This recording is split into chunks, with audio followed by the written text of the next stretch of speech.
कौन है, इंतहा कौन है,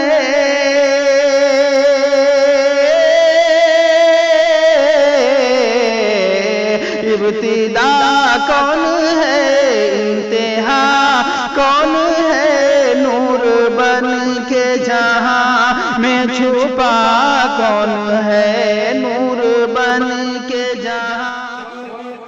मदरसा फरीदुल इस्लाम लिल बनात के मायनाज उस्ताद हजरत मौलाना नौशाद आलम साहब और यहाँ पर बैठे मदरसा खदीजतुल कुबरा लिल बनात के नाज़िम आला जनाब कारी अब्दुल मन्नान साहब और इस मदरसा के मोहतमिम जनाब कारी तौसीफ साहब और कारी शमसुल हक साहब, कारी अंसारुल हक साहब और माशाअल्लाह हमारे पुत्री दावत इस्लाम मीडिया भी पूरे प्रोग्राम को अपने कैमरे में कैद कर रहे हैं। इंशाअल्लाह कल आप हजरत यूट्यूब पे इसको सर्च कर लीजिएगा, इंशाअल्लाह मिल जाएगा। ये तमाम हजरात यहाँ पर तशरीफ फरमा है। मैं किन किन लोगों का नाम लूं?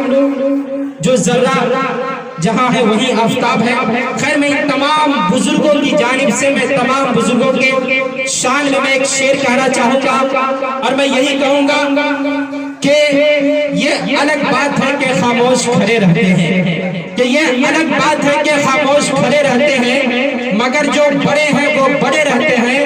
और ऐसे असलाफ से मिलता है हमारा शजरा जिनके जूतों में कई ताज पड़े रहते हैं, और ऐसे असलाफ से मिलता है हमारा शजरा जिनके जूतों में कई ताज पड़े रहते हैं। तो हजरात अब आइए फिर मैं सवालों जवाब की शक्ल में मुकालमा पेश करने के लिए मैं नेमत जहां और सानिया कौसर से गुजारिश कर रहा हूं कि वो तशरीफ लाए और सवालों जवाब की शक्ल में मुकालमा पेश करे। नेमत जहां और सानिया कौसर।